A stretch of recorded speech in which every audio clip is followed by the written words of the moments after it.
जय श्री कृष्ण दोस्तों, कैसे हैं आप लोग सब। आज हम एक भेड़िए और सारस की कहानी जानने जा रहे हैं।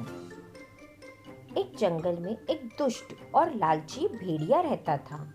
एक दिन उसने एक हिरन का शिकार किया।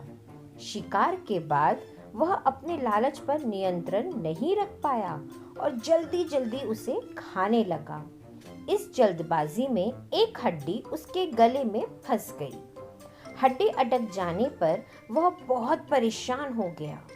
अब उससे ना कुछ खाते बन रहा था, ना ही कुछ पीते।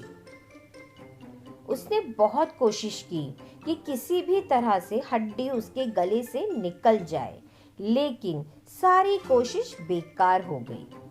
अंत में उसने किसी से मदद लेने का सोचा। वह सोचने लगा कि ऐसा कौन है जो उसके गले से हड्डी का टुकड़ा निकालने में उसकी सहायता कर सकता है। कुछ देर सोचने पर उसे सारस का ध्यान आया।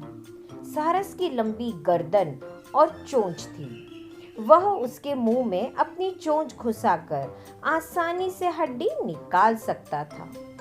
बिना देर किए भेड़िया सारस के पास पहुंचा और बोला, सारस भाई, मेरे गले में एक हड्डी अटक गई है। क्या तुम अपनी चोंच से वो हड्डी निकाल दोगे? मैं तुम्हारा बहुत एहसानमंद रहूंगा और तुम्हें उचित इनाम भी दूंगा।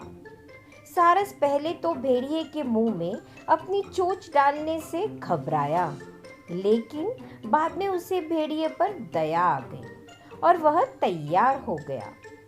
भेड़िया मुंह खोलकर खड़ा हो गया और सारस ने उसमें अपनी चोंच डाल दी, लेकिन उसकी चोंच हड्डी तक नहीं पहुंच पाई।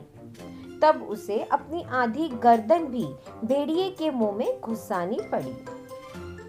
सारस की गर्दन मुंह में जाते ही लालची भेड़िए के मन में लालच जागने लगा। वो सोचने लगा कि यदि मैं इसकी लजीज गर्दन को चबा पाता तो मजा आ जाता, लेकिन उस समय उसे अपने गले में फंसी हड्डी निकलवानी थी, इसलिए वह मन मारकर रह गया। कुछ ही देर में सारस ने उसके गले से हड्डी निकाल दी। हड्डी निकलते ही भेड़िया जाने लगा।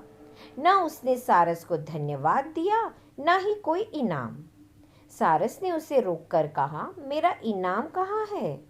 तुमने कहा था कि तुम इस काम के बदले मुझे इनाम दोगे। भेड़िया बोला, एक भेड़िए के मुंह में अपनी गर्दन डालकर भी तुम सही सलामत हो, क्या यह तुम्हारे लिए इनाम काफी नहीं है? इतना कहकर भेड़िया चला गया और सारस मुंह लटकाकर वहीं खड़ा रहा। तो दोस्तों, इस कहानी से हमें सीख मिलती है कि लालची और दुष्ट व्यक्ति से कभी भी किसी भी पुरस्कार की या किसी भी भेंट की उम्मीद रखना बेकार है। मिलते हैं अगली कहानी में, तब तक के लिए राधे राधे।